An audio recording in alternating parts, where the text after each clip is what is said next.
it's funny, this time of year, there's always different ways you can take a sports talk radio show. Sometimes there's events that take place. Sometimes it's simply just what some guys are saying because they're out around the media. And one guy who always makes waves is Aaron Rodgers, who's playing out at the Tahoe AC or AT&T Championship. He will be out there today for the first round. I wouldn't be shocked if he's not in the mix. He's a pretty good golfer. But what's drawn a lot more attention is his open play to play once again with Davante Adams, or Tay Adams, as they would call him, where Aaron Rodgers is now with the New York Jets. Davante Adams is now with the Las Vegas Raiders, both under contract. This is the sort of thing that typically would get the questions about tampering, right? When you've got one player who's trying to essentially recruit or talk about playing with another player. But it doesn't seem like we're there quite yet. But knowing the NFL, it's almost like he's pushing the boundaries or pushing the NFL to see how far he could take things before they do something like that. Man, first thing I think of is, yeah, you do need Davante Adams. I mean, they have some pretty good ball players, but, I mean, you had a guy like Davante Adams, I probably would change my opinion on their outcomes. I think that he obviously still has that type of playmaking ability where he can change your team. So, of course he's, going to talk about his old teammate, and they had some really good years together. I mean, he became one of the top, if not the top receiver for a time in the NFL when he was with Aaron Rodgers in Green Bay. So, I wouldn't be surprised, to hear him speak glowingly of, Tay Adams. But it's one of those things, I'll say this. This is one time where it's like, it's only because it's Aaron Rodgers. I don't know specific. I don't think we have sound on it or anything like that, but I don't know in particular exactly what he said, Q. But of course, you're going to talk highly about the guy that helped you have some really, really good seasons and get to MVP, status in the league. Actually, I believe we do have some sound, if I'm not mistaken. Lee, do we have some sound on this? Do you think Luke Getsy's going to utilize Davante Adams good in the new Raiders offense? I love Luke Getsy. He's a fantastic coach. Awesome. I love Davante. I can't wait to play with him again. Yeah, I mean, I don't have a problem with that. Do you think it's going to be viewed as tampering, though? I mean, it's like people are like, wait a second. I mean, by the way, why do journalists not just do their job anymore? Like, was there a follow-up? There should have been a follow-up to that. When he says something like that, you go, wait a second. What do you mean? What are you guys playing again? You playing golf together in this tournament? Right. You mean you're playing in New York together? What does that mean? And I think that's Aaron. That's how Aaron Rodgers answered the whole, vaccinations deal and immunization and all that stuff. I mean, he's pretty creative. I don't think you can say that's tampering because you don't know. They could be playing cards. They could be playing darts. They could be playing pool. You could take in context and say, I can't wait till we play again, but does that mean he's leaving the Jets and they're going to meet somewhere else? Is he going to the Raiders? I don't – I think he's creative enough in what he said that it's so open-ended that it's not something that you could pin down to saying, okay, he's trying to get him to the New York Jets, even though that's what it sounded like.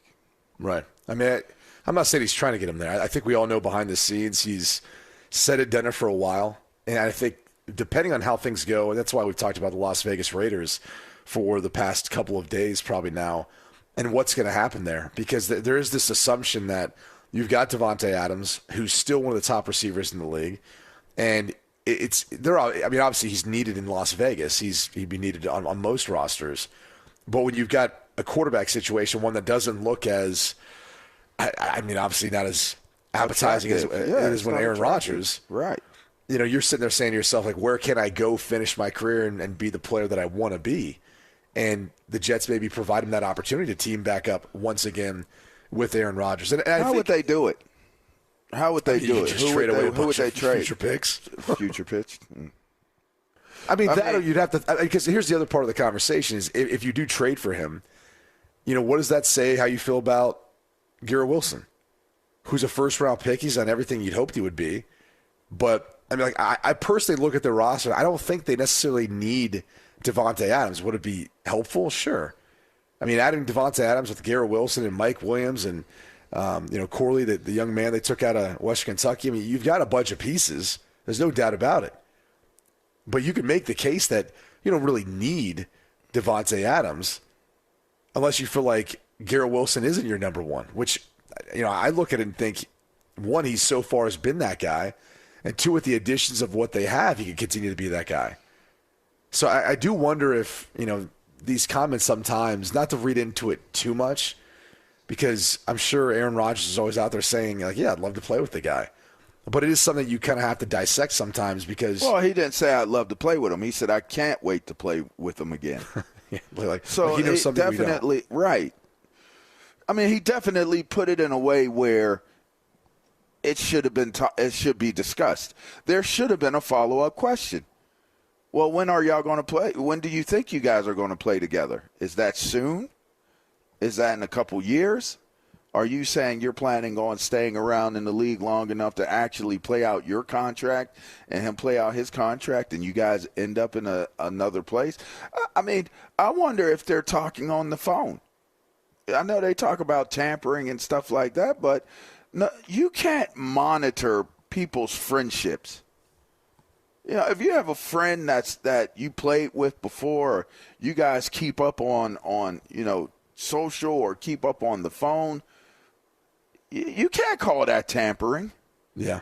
How are you going to figure out where that fine line is crossed when guys are familiar with one another? If you don't think that Davante Adams and Aaron Rodgers may have had a conversation or two about what their circumstances are and what their situations are, what they are, I don't know. I mean, I don't know what their relationship is, but I would assume that it was a pretty good relationship that they had. Davante Adams said he left Green Bay because of the front office, not because of Aaron Rodgers. So if anybody thought that there was beef between the two of them, there wasn't beef between the two of them. He wasn't leaving Aaron Rodgers. Right. So, I don't know, man. I don't know. It's interesting that he would say it, though. I do think there was this part of Davante Adams that wanted to go out and prove that he was more than just, a receiver who was going to catch a bunch of passes and balls from Aaron Rodgers.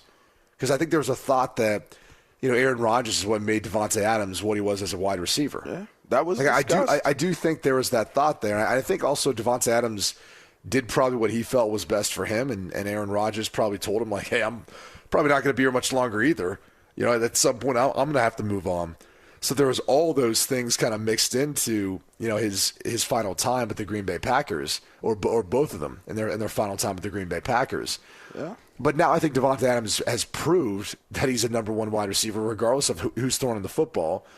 And if you look at the New York Jets and again, looking at their roster, what they're trying to do, they're going all in. So, what are they willing to give up in exchange for Davante Adams? I don't know. I mean, if you're the Raiders, clearly you want something pretty substantial back in return, whether that's a boatload of future picks, which would sometimes make sense in this scenario because you're only operating, if you're the Jets, in a window of winning right now, where you're saying, I'm willing to sacrifice or mortgage my future to load up this roster, make the guy who's playing quarterback, who we believe is a generational talent, happy and have everything he wants to have in order to be successful. Let me ask you this. Then why didn't they try to make this play during the draft? Maybe they did. I mean, that's one of the things we don't really know. I think as we get a sneak peek behind the scenes with the Hard Knocks offseason with the New York Giants, you start to see more of some of the conversations that happen and maybe some of the things that happen or don't happen. And then more has come out from that. So maybe there was a conversation. Maybe the Raiders had discussions about that. Maybe the Jets had discussions about that. It seems like they were pretty intent on focusing on some other pieces, whether it was defense, whether it was the offensive line, Those things seem to be their focus on how they're going to build this roster. But as I sit there and look at it, I kind of just say, yeah, if you're the Jets, does it matter what the 2 or 3 years after Aaron Rodgers look like? If they win a Super Bowl, if you have the success in this 2 or 3 years with Rodgers at the end of his career, live with it. Yeah. Live with it. You live and die with it. And if your coach is as good as you think he is, it might look something similar to what the Rams are with Sean McVay, where you win a Super Bowl, you bring in Matthew Stafford, you win a Super Bowl, and then out of that you say, well, yeah, now we have to kind of face the music, some of the cap charges, et cetera, and you lose a first ballot Hall of Famer in Aaron Donald, but you find these young pieces. You find guys in the draft, you evaluate, you develop, and you make your team and roster back into something competitive again. That's what good coaches, that's what good organizations do. And I know we've talked a lot about the Jets and whether or not you consider them a good organization. I think they're trying to put themselves in a position to go all in. They might. And there's something to be said for that, because I don't feel like that's been the case in past years. You sell a whole lot more tickets if you haven't sold them if you get Davante Adams with Aaron Rodgers. I'll tell you that. What type of excitement would that generate? Sheesh. No doubt about it. I mean, and it should generate some excitement.